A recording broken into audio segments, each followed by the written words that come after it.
Bienvenue dans l'émission Combat Actu. Aujourd'hui, nous décortiquons les événements brûlants de l'actualité. Au programme, les élections présidentielles 2024. Devinez qui a été élu président, rien de moins que Bassirou Diomaye Faye avec une victoire fracassante. Pour la première fois de l'histoire du Sénégal, nous avons deux premières dames. Nous analyserons le programme du nouveau président de la République, son Excellence Bassirou Diomaye Faye, les promesses et les défis qui attendent notre nouveau leader. Restez avec nous pour tout savoir sur l'actualité. Combat Actu, c'est tout de suite.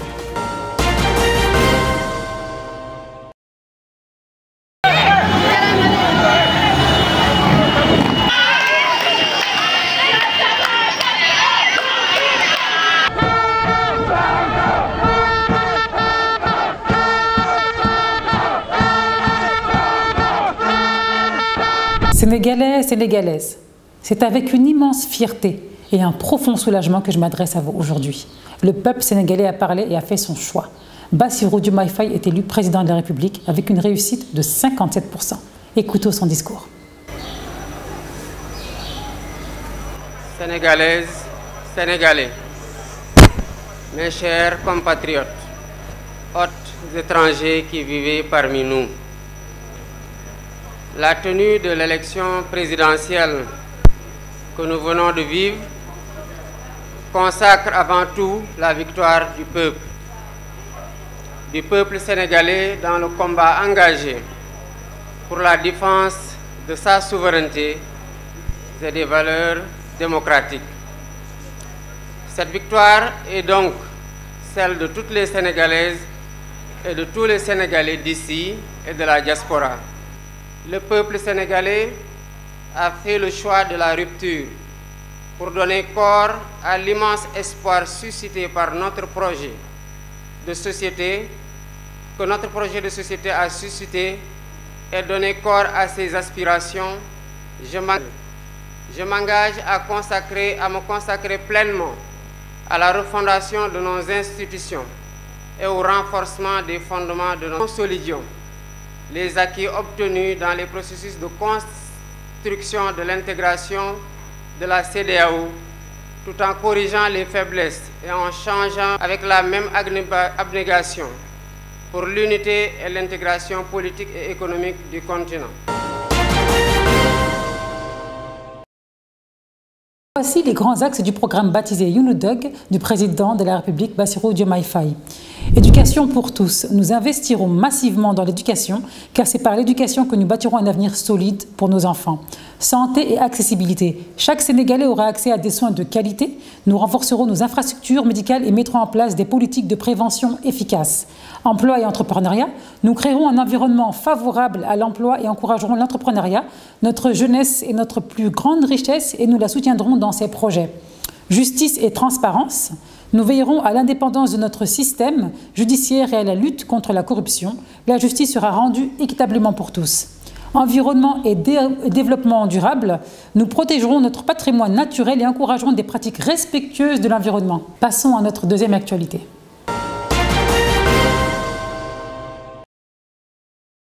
Pour la première fois de l'histoire du Sénégal, nous avons deux premières dames, Marie Koné et Absa Faye. Rappelons que d'autres présidents l'ont fait auparavant, Zuma, Oligui Nguema, Adama Barrow et plein d'autres.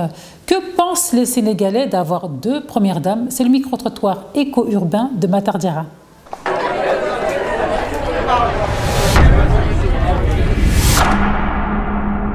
Parce que tey laa la première dame yaakaar naa awo lañu war a wax première dame te tey laa la comme président dañoo am président xam ñaari jabar rek dañoo am jabaru xale ak jabaru mag tey mun naa ne ñun ñaar ñëpp ay première dame lañu waaw tey kenn du ko def première dame wala deuxième dame parce que biir sëy la ñu aaw ak ñaareel mais su nekkee yaakaar naa yor réew soo demee ba yor réew benn ngay def parce que ñun ñaar ñëpp war a taxaw su fekkee seen jëkkër dooleel ko kàttanal ko suturaal ko muñal ko parce que yor Sénégal yombul yor réew yombul waaw damaa ñaan yàlla na yéen bi oyof si moom yàlla na yàlla mottal yàlla na leen cet si yàlla doole ko moom sookoo si lépp mot yàlla baax na baax man ma wax dëgg yàlla pour man moom aaw bi ma war a nekk waaw aaw bi ma war a nekk te aaw bi benn moo jiitu si kër gi te benn boo tëbee rek nga indi ñaareel bi mu ngi ñëw dëmb dem wala barki dëmb dem nga teg ko foofu noonu non loolu jaaduwul normalement aaw bi ñëw da ko dara doonul dara ñëw xaar normalement bu ñu koy wax rek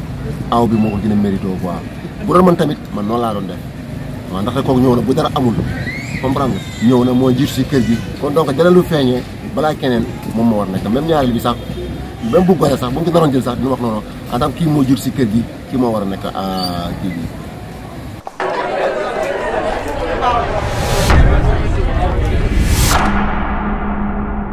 Nombreux groupes de personnes étaient contre le président Ousmane Sonko. Des menaces, des insultes, des attaques personnelles et à son entourage ont été faites à son encontre pendant plusieurs mois. Aujourd'hui, son parti dirige le pouvoir et son choix de candidat a porté ses fruits, comme Bassirou Diomaye Faye est élu président de la République du Sénégal avec la victoire balayante.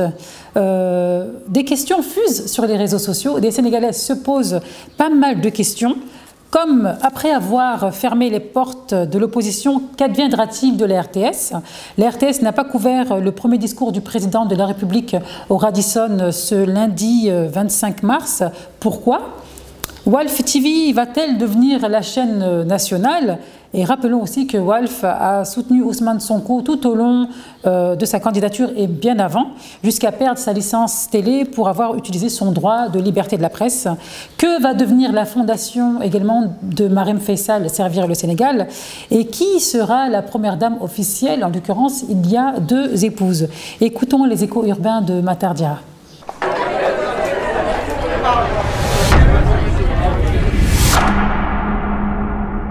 même man mënoon naa nekk président bu dee yàlla tudd na ko politique nag c'est comme ça ku nekk da ngay bay sa waar mais yàlla mooy joxe nit mooy samp maire day am sax yàlla samp keneen ne kooku la comme yàlla jox nañu jomaay nañu xam ne jomaay mooy suñu président ñëpp ànd ak moom jàppale ko ñaanal ko nit bu dee dafa nekk njiit te boo leen koy jàppalee mu dem boo leen koy jàppalewul seen bopp parce que nit mënoo nekk ci gaal nekk faak ay nit ne da nga koy bëtt pour ñooñu suux bu ñu suuxee da ngay suux yàlla def na changement moo am ay mag ñoo daan yore réew mi yor nañ ko à leur façon ku ci nekk def nga lu baax am na foo échoué toujours nag dañuy bëgg ku lay remplacer fi nga yam mu commencé fa ci lu baax bu ko defee day am assez bien très bien meilleur et consort lu mu gën a kawe. waaw li ma ci xalaat mooy que ni loolu yëpp mooy dañ leen jëloon féetale leen président mu koy xeexe muy armam ku ko neex nga jaar fa ku ko neexul doo fa jaar mais ñii ragal naa ne bu ñu toogee dañ wane ne télé bi télé ñëpp la rajo ba rajo ñëpp la Walf nag moom vraiment kenn amul seen fay ndax révolutionnaire yi yëpp ñoo leen formé booy xool parce que fa lañ xool daan gis ni dëkk bi dañuy souffrir ñu nekk fi pour dëkk bi di leen waxal di leen jàppale ndax dëkk yi li ñu bëgg a wax bu ñu demee ci yeneen rajo yi duñ ko nangoo wax mais ñoom kese ñoo fi doon osé ak seen patron yàlla na ko yàlla yërëm ba ñu dugal ko ci prison ba mu feebar fi ba mu lépp te wax jëmu daan wax boo ko xoolee mooy waxu tey ba tey mooy waxu sëñ Abdou Aziz ba aussi ba tey ñun ñëpp ñu nekk benn te xam ne fii dañ fiy quitté ku nekk da nga fi ñëw pour une mission très bien déterminée yàlla bu nee suba la da ngay dem te amoon na même koo xam ne mi ngi doon bokk ci affaire présidentielle bi mais gis nga fekkewu ko dafa gaañu parce que yàlla moo ko tudd bokk si waaw Walf vraiment 100% RTS nag fii la ñu war a doxe defaraat seen ginnaaw xam ni ñun ñëpp a ko bokk amul Sonko moom moo fi toog wala Diomaye wala déedéet ñoom nañu wane un exemple te loolu xam naa ni suñu président bees bi dina ci jóg kii ma gis day raxas day reprendre à zéro nañ ko jàppale yal na ko yàlla gën a aar ñëpp a ngi ci ginnaaw ku bokk ak ku bokkul mooy sa président waaw ñëpp mooy seen président.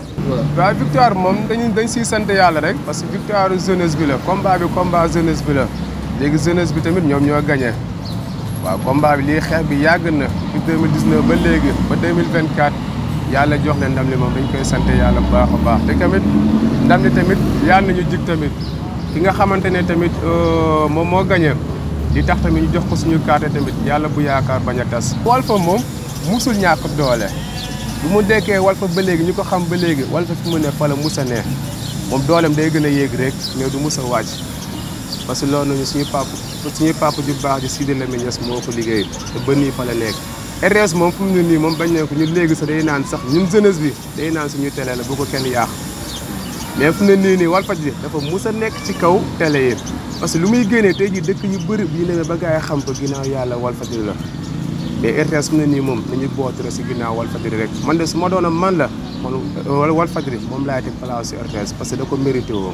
là tu vois léegi yàlla def nañ Bassirou mooy suñu président léegi nag man may ñaan sénégalais yëpp ñu accompagner ko si mission bu mu bëgg def parce que loolu mooy seule solution quoi bu ñuy jéem a sax ut ay discorde jàll fii dañuy jéem a booloo ñun ñëpp ñu booloo dem si mission bi accomplir ko parce que loolu suñu intérêt la ñun ñëpp que ce soit la jeunesse ou les vieux ou les vieilles noonu la ñun ñëpp ñoo war a booloo jàppale parce que suñu intérêt la ñun ñëpp mu yóbbu Sénégal niveau boo xam ne ñun ñëpp bëgg nañ ko quoi ku nekk gis sa bopp. Walf moom comme ni ñu ko bindee moom seen slogan la voix du peuple noonu lañ ko mën a tuddee parce que ñoom ils s'opposent toujours dañoo suñu xoolee gis injustice am na si dëkk bi gouvernement bi jaarale lu kii ni yoon lu mu war a def ñoom ils s'opposent dañuy génn di wax di interviewer gars yi di wax di kaas donc loolu c'est normal mais quant à RTS tamit mooy chaîne télévision nationale mooy chaîne gouvernement bu yëg moom moo koy asseoir peut-être à 50% gars yi naan moo koy diriger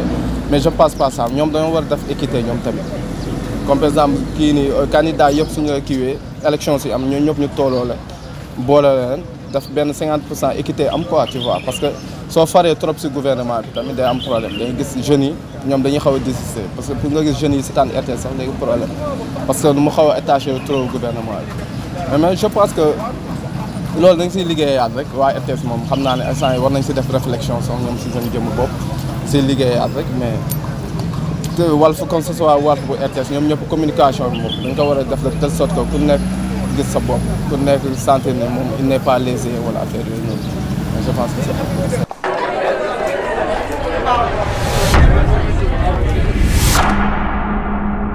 Pendant le dépouillement des élections présidentielles qui se sont déroulées le dimanche 24 mars, un événement a suscité la frayeur des Sénégalais. Des rumeurs annonçant la maladie, voire la mort de l'ancien Premier ministre et candidat aux élections, Mohamed Boun Abdallah Dionne.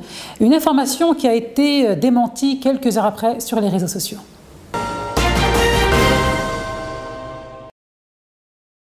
Une information circule sur les réseaux sociaux. Adji Sarr aurait atterri à Genève ce mardi à 9h40. Rappelons les faits qu'Adji Sarr avait accusé Ousmane Sonko de viol répété, ce qui avait plongé le pays dans le chaos avec pas mal de manifestations et malheureusement de décès. Après plusieurs et longs, douloureux procès, Ousmane Sonko fut quand même acquitté.